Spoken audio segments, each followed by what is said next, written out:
Imagine you're standing in a control room. Your homeworld is burning on every screen. Your fleet is gone. Your enemy is laughing on every frequency. And in your hand, you hold a single button. If you press it, you save your planet, your family, everyone you've ever loved. If you don't press it, you might just win the war. The sky above Trysil was the color of a bruise. Captain Saria Vel watched it from the observation deck of the Last Word, her fingers pressed flat against the cold trans steel. Below, the atmosphere churned with smoke from a dozen burning arcologies. The Veth grain had done its work, biological incendiary, slow, and patient, the kind that didn't just burn cities but unmade them, turning concrete to dust and bone to vapor. She hadn't blinked in 47 seconds. Captain, Lieutenant Horace stood in the doorway, his datapad glowing with fresh reports. He was 23 years old, with soft hands that still remembered his mother's cooking. 2 weeks ago, he'd been a signals analyst. Now he was her acting XO, because everyone above him was dead. "Command is on the line," he said. "Fleet Admiral Okonkwo. He says it's urgent." Saria didn't turn around. "It's always urgent, Horace. That's the problem with war. Everything is urgent. Nothing is important." Horace shifted his weight. His boots made a small squeak against the deck plating. She heard him swallow. "They've confirmed the Veth main fleet," he said quietly. "It's real. 4,000 capital ships. They'll be at Trysil in 12 hours. Saria closed her eyes. 12 hours. She'd known it was coming. Everyone had.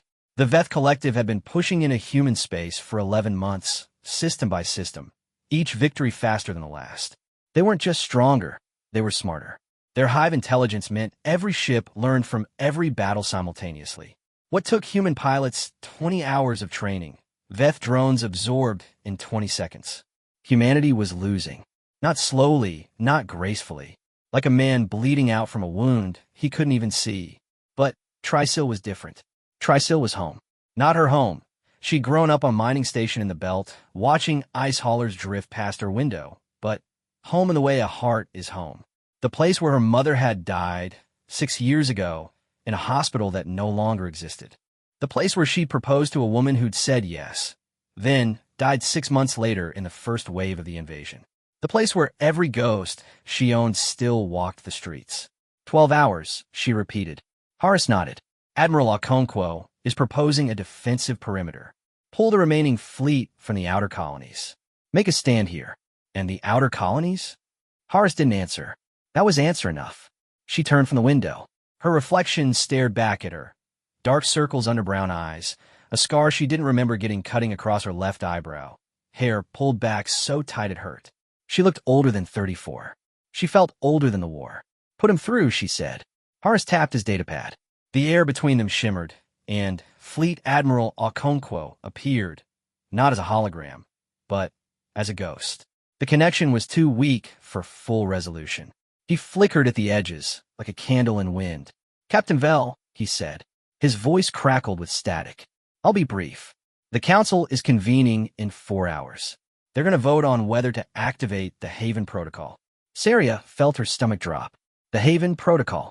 They designed it in the first month of the war, when everyone still believed victory was possible. A failsafe. A last resort. If humanity faced extinction, the protocol would trigger a series of jump gate implosions, collapsing the FTL network across human space. It would strand every human ship where it was. It would cut off every colony from every other colony. But it would also create a wall. The Veth used the same jump gates humanity did. If the gates collapsed, the Veth couldn't follow. Humanity would survive, scattered, isolated, bleeding, but alive. The cost was everything else. Every system without a self-sustaining colony would starve. Every fleet cut off from supply lines would die in the dark. Every soldier still fighting would have to choose, surrender, or fade into silence. It's that bad? Saria asked. Okonkwo's image flickered. It's worse. The Veth aren't just attacking Trysil. They're attacking everything. We've detected 17 separate fleet movements in the last 6 hours. They're done playing with us. They want to end this. Then we fight. We can't. The Admiral's voice was flat, exhausted. The voice of a man who'd already mourned. Our projections show a 94% probability of total fleet loss if we engage. The Veth have adapted to every tactic we've used. Every strategy. Every trick. They learn faster than we can invent. Saria stepped closer to the ghost image. So what are you asking me, sir? A long pause. The static seemed to grow louder. I'm not asking, Okonkwo said. I am telling. The last word is the only ship in range of the Trysil Gate. If the council votes yes, you'll need to manually initiate the collapse sequence. The timing has to be perfect, too early, and you strand our own defensive forces. Too late, and the Veth are through. In Trysil, Okonkwo's eyes met hers. For a moment, just a moment, she saw something human in them. Something tired and old and terribly sad. Trysil will be lost either way, he said. If you collapse the gate before the Veth arrive, the planet is isolated. No reinforcements. No evacuation. No hope. If you wait and fight, you'll lose the ship and the gate both. Saria's hands were shaking. She pressed them against her thighs to stop it. There has to be another way. There isn't. Okonkwo's voice softened. I am sorry, Saria. I know what Trysil means to you. I know about your mother. Your wife. I know. She wanted to be angry at him for saying their names. She wanted to scream that he had no right. But he was an admiral, and she was a captain, and the war had already taken everything else. Manners were all they had left. What's the vote looking like, she asked. 60-40 against the protocol, last I checked. But that was before the new fleet data came in. The council is scared. They'll do whatever keeps the species alive, even if it means leaving millions to die. Okonkwo didn't answer. He didn't have to. The transmission ended. The ghost vanished. Horace was still standing in the doorway, his face pale, his datapad clutched to his chest like a child's toy. Captain, he said. What do we do? Saria looked back at the window. The sky was darker now. The smoke had spread. Somewhere down there, in the ruins of the capital city, a woman was probably digging through rubble for her daughter. A man was probably lying in a field, watching the stars and wondering if anyone was coming. She thought about her mother's last words. Don't be brave, Saria. Be smart. Bravery gets you killed. Smart keeps you alive. But her mother was dead, and Saria was still here. We wait, she said, and we think. The last word was a relic. That wasn't an insult. It was a classification. She'd been built 20 years ago, during the brief period when humanity thought peace might last. Her hull was curved instead of angular, her corridors wide instead of cramped. She had a garden deck, for God's sake. A garden. On a warship. But she was also the last of her class. The others had been destroyed in the first 6 months of the war, blown apart by Veth plasma cannons or scuttled to prevent capture. The last word had survived through luck and stubbornness and a crew that refused to die. 412 people. That was all that was left. 412 souls, most of them half-trained, half-fed, and wholly terrified. Saria walked through the mess hall at 0200 hours, and she saw them all. The engineer's mate who'd lost her sister at Barnard Star, still wearing the same unwashed uniform. The gunnery sergeant who'd started drinking again, his hands steady only when they were on the trigger. The 3 kids, they were barely 19, all of them, who'd formed a card game that never ended, because ending meant thinking about tomorrow. She stopped at the coffee dispenser. It was broken, like everything else. She punched it once, twice, and on the third try it coughed out something dark and bitter. Captain. Chief Petty Officer Mira Tan stood behind her. Mira was 52 years old, with gray hair and a face that had seen 4 wars. She was the ship's chief engineer, which meant she was the only reason the last word was still flying. She also had a habit of appearing exactly when Saria least wanted to be seen. Chief, Saria said, you're not sleeping. Neither are you. Mira shrugged. Different reasons. I'm old. My bladder hates me. You're young. Your conscience hates you. Saria almost smiled. Almost. What do you think of the protocol? She asked. Mira leaned against the bulkhead. She pulled out a worn piece of cloth. She was always cleaning something, always polishing, and wiped her hands slowly. I think it's a coward's way out, she said. But I also think cowardice is underrated. Bravery gets you a statue. Cowardice gets you grandchildren. They're voting in 3 hours. I know. If they vote yes, I have to collapse the gate. Taizidis. Mira stopped, wiping her hands. She looked at Saria with eyes that had seen too much and forgiven too little. Trysil is already dying, Captain. You saw the fires. You heard the distress calls. The Veth haven't even arrived yet. and the planet is burning. The only question is whether we burn with it. Saria took a sip of the coffee. It was terrible, bitter and thin and too hot. There has to be something we haven't tried, she said. There's always something we haven't tried. That's the nature of problems. But we're running out of time to find it. Mira pushed off from the bulkhead. She walked past Saria, then stopped. You know, she said quietly, when I was a young engineer, I worked on the jump gate here. Right here at Trisil. It was the biggest project of my life. I remember thinking, this thing is going to change everything. Connect us to the stars. Make us bigger than we ever were. She turned back. Her eyes were wet. I never thought I'd be the one to help tear it down. She walked away. Saria watched her go, then looked down at her coffee. The cup was empty. She didn't remember finishing it. 3 hours later, the council voted. Saria watched from her ready room, the holographic display flickering with the faces of 43 representatives. They were all that was left of human government. The rest had died on Earth when the Veth bombed Geneva in the opening salvo. Now, they met on a mobile station, jumping from system to system, running from a war they couldn't win. The vote was close, closer than anyone expected. 22 in favor, 21 against. The Haven Protocol was activated. Saria sat in the dark for a long time after the transmission ended. She didn't cry. She didn't scream. She just sat there, staring at the wall, feeling something inside her crack.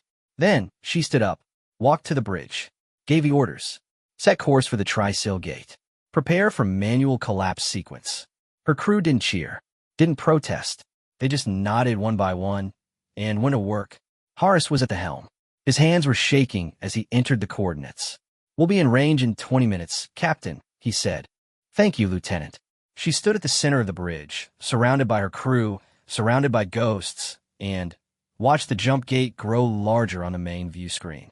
It was beautiful in the way all human engineering was beautiful, practical, and elegant, and impossibly large. 2 massive rings, spinning in opposite directions, generating a field that bent space itself.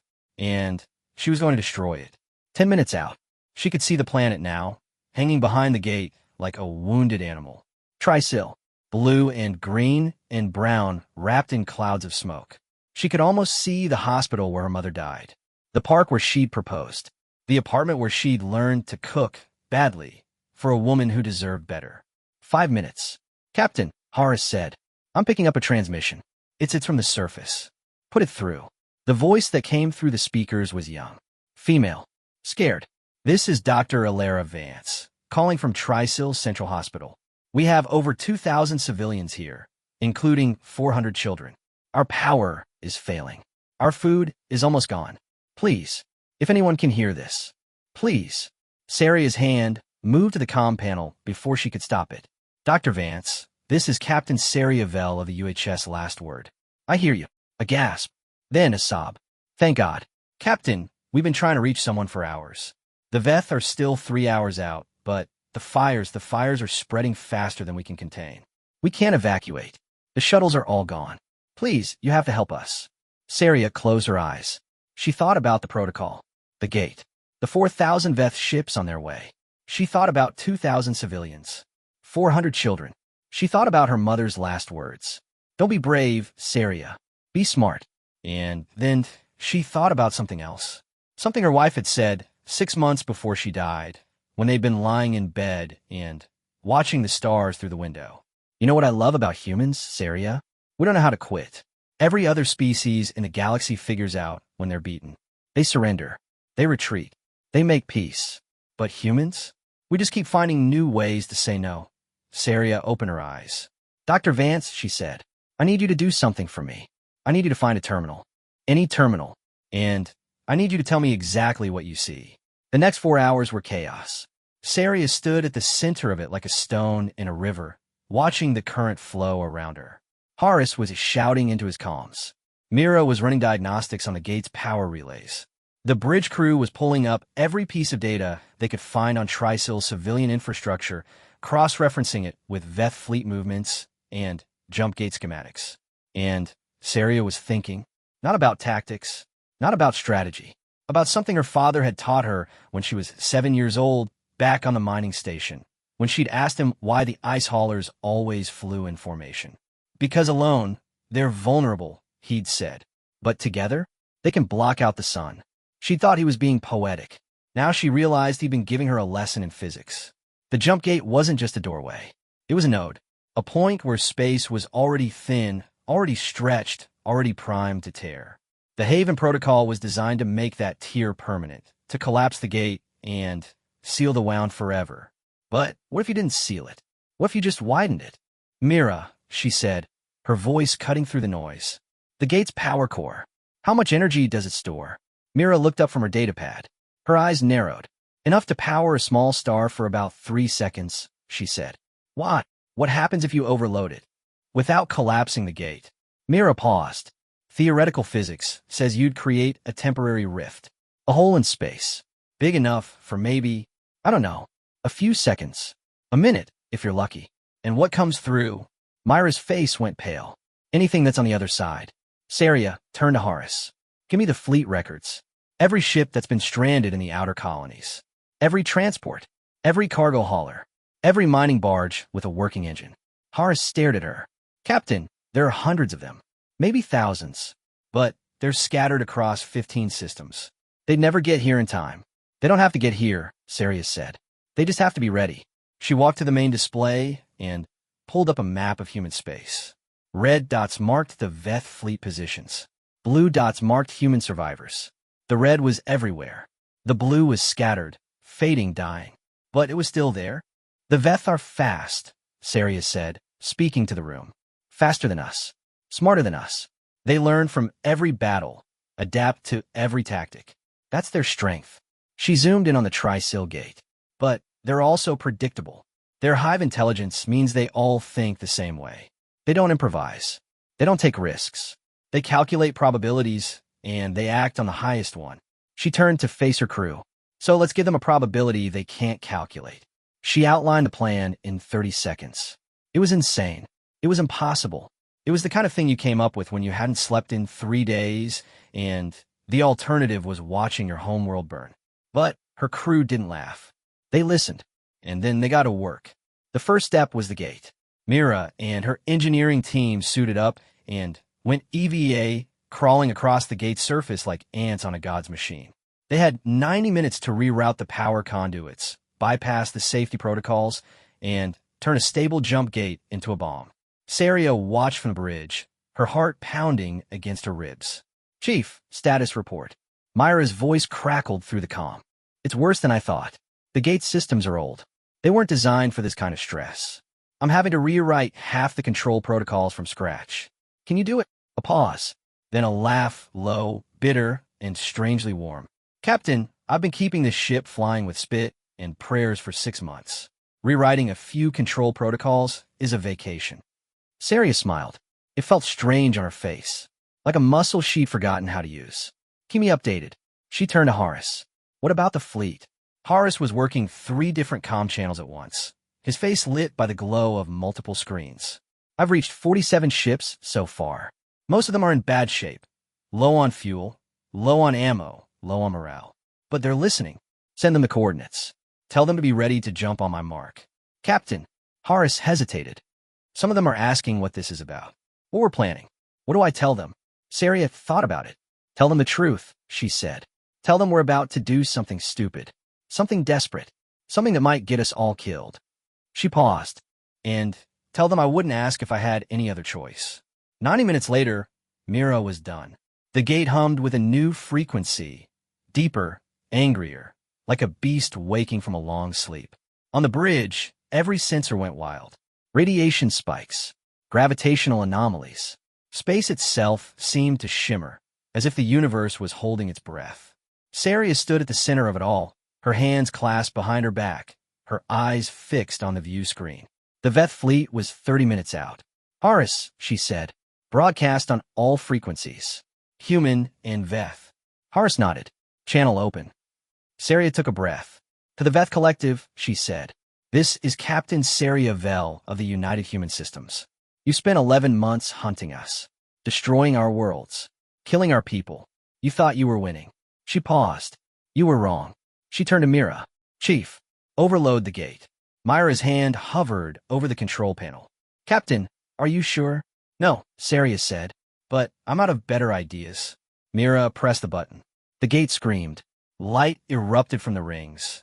Not the soft blue of a normal jump, but a violent white that burned through every filter on the view screen. The last word shuddered, alarms blaring, as space itself tore open. And then the rift appeared. It was beautiful, terrifying. A wound in the universe, wide and deep and hungry. Through it, Saria could see stars, not the stars of Trisil's sky, but the stars of a dozen different systems. The outer colonies, the mining stations, the places humanity had been hiding, surviving, waiting. Now, Saria whispered, come on, come on. For a moment, nothing happened. Then the first ship came through. It was a cargo hauler, ugly and boxy and clearly held together with duct tape. Its hull was scarred with plasma burns. Its engines were sputtering, but it was flying. And behind it, another ship, and another, and another. They poured through the rift like a flood. Freighters, and shuttles, and corvettes, and one ancient passenger liner that had been converted into a makeshift hospital ship. They weren't warships. They weren't soldiers. They were just people in ships refusing to give up. Saria watched them come, and she felt something crack inside her chest. Not break. Crack. Like ice in spring when the thaw finally comes. Captain, Horace said, his voice shaking. The Veth fleet. They've changed course. They're moving to intercept. How many? All of them. For 1,000 ships. They're coming straight for the rift. Saria nodded. She'd expected this. The Veth couldn't ignore the rift. It was too big, too dangerous, too unpredictable.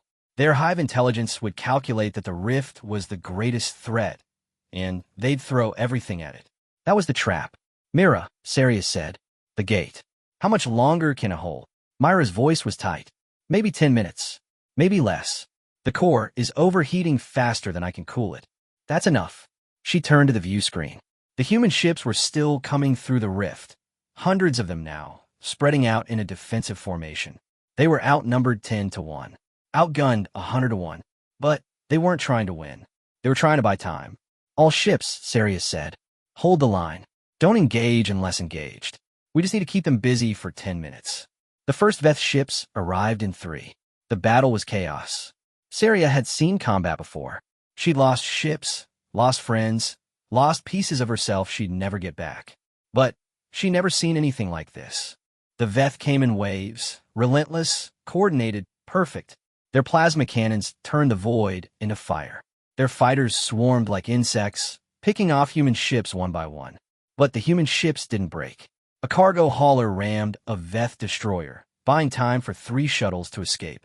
A passenger liner broadcast a distress signal in the clear, drawing Veth fighters away from the rift.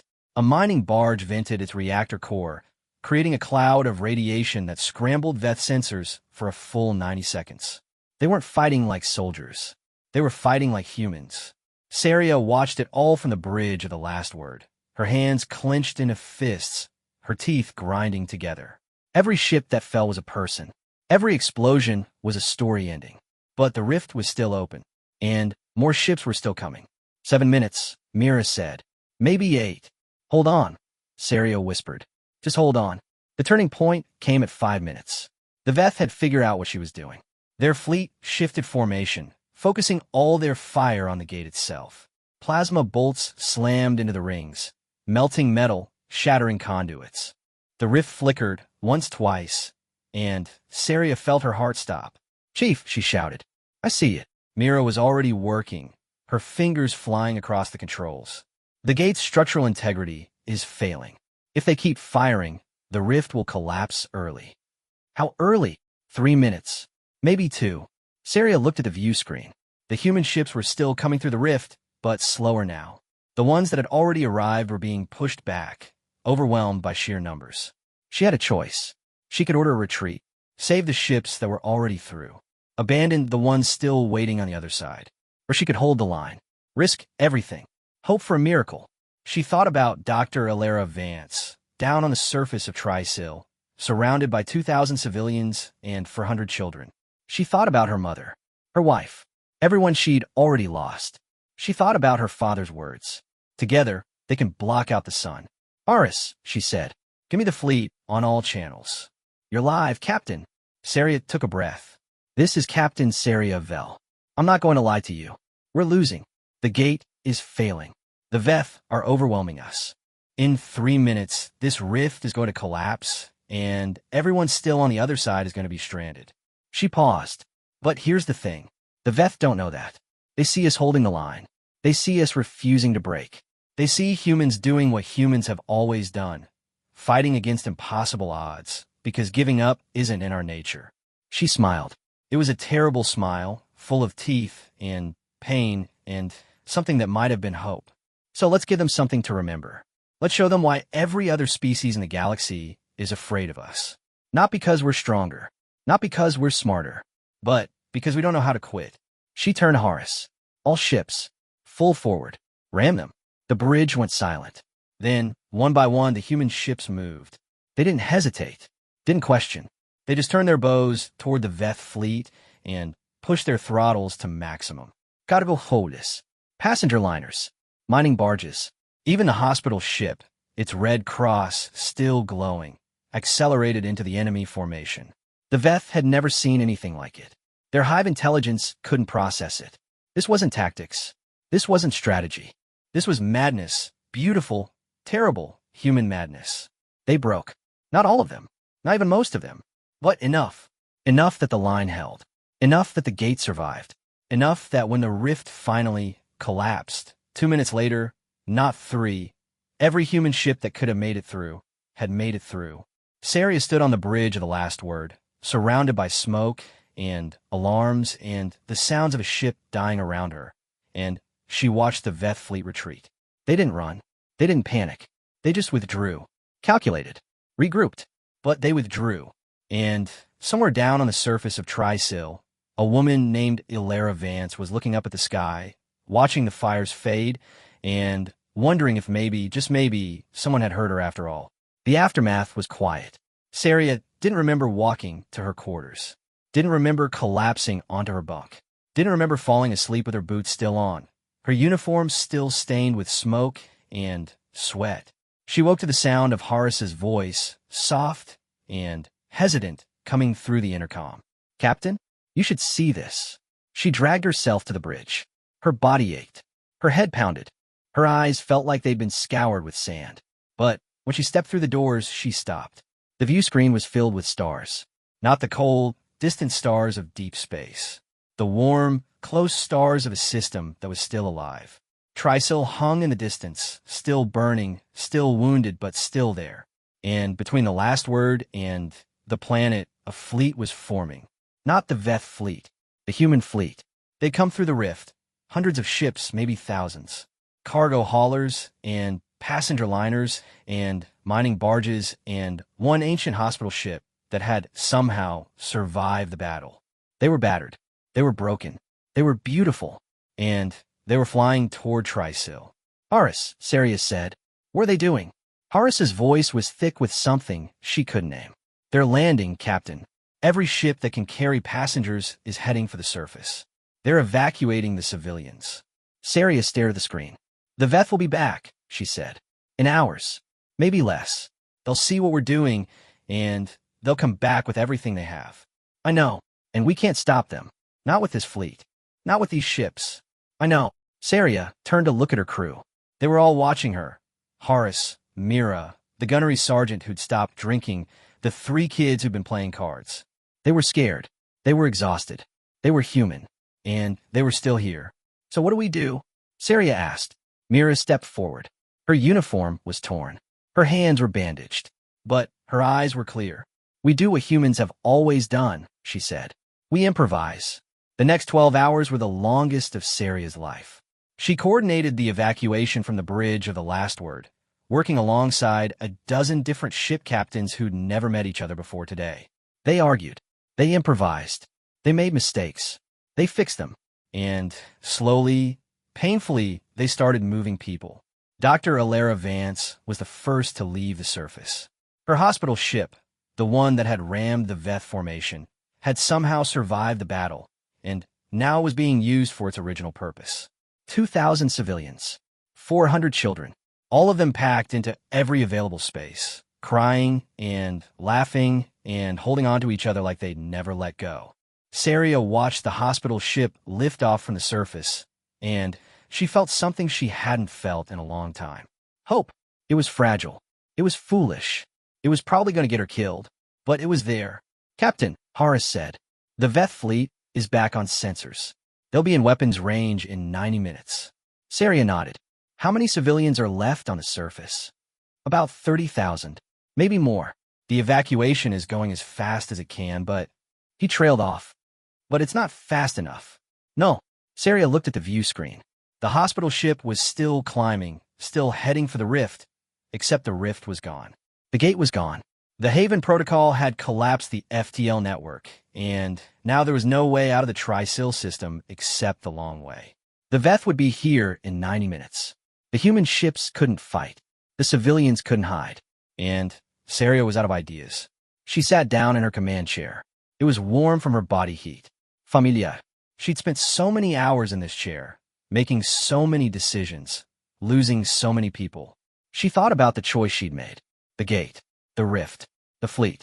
She'd saved Tri-Sil. Not completely, not forever, but for now. The civilians were leaving. The planet would survive. But the war wasn't over. The Veth were still coming. And now she had no gate, no reinforcements, no hope of escape. She'd won the battle, but she was going to lose the war. Or so she thought. The Veth fleet arrived in 87 minutes. Saria watched them come. 4,000 ships, dark and silent and perfect. They didn't bother with formation. Didn't bother with strategy. They just came like a wave, like a tide, like something that couldn't be stopped. And then they stopped. Not because of anything the humans did. Not because of a trap or a trick or a desperate last stand. They stopped because something else appeared on the sensors. Something big. Saria stood up from her chair. What is that? Horace was already working, his fingers flying across his console. I don't know, Captain. It's not Veth. It's not human. It's... He paused. It's singing. Saria frowned. What? The ship. It's broadcasting on every frequency. Not words. Just music. Low frequency. Almost subsonic. She walked to the view screen. The new ship was massive, bigger than anything she'd ever seen. It was shaped like a teardrop, smooth and dark and impossibly elegant. It hung in space between the human fleet and the Veth, utterly still, utterly silent except for the music. And then it spoke. Attention, Veth Collective. This is the Takaran Concordance. You are in violation of Galactic Accord 734. Cease your advance immediately. The Veth fleet didn't respond. But they didn't advance either. Saria turned to Horace. The Takaran Concordance? I've never heard of them. No one has, Horace said. They're not in any of our databases. They're not in any of the Veth databases either, as far as I can tell. They just appeared. The music changed, grew louder, more insistent. Veth Collective, you have 10 seconds to comply. If you do not withdraw, we will be forced to intervene. The Veth fleet still didn't move. But something else did. The teardrop ship opened. Not like a door, like a flower. Its hull peeled back in layers, revealing a core of brilliant white light. The light pulsed once, twice, and then expanded, sweeping across the system in a wave that Saria could feel in her bones. When it passed, the Veth fleet was gone. Not destroyed, not scattered, just gone, as if they'd never been there at all.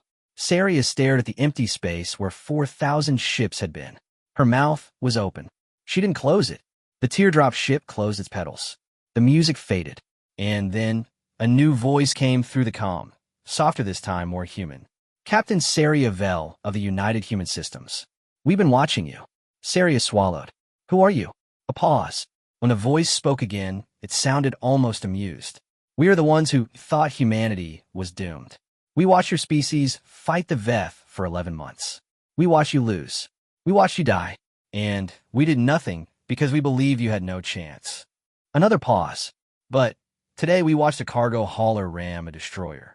We watched a hospital ship charge into enemy fire.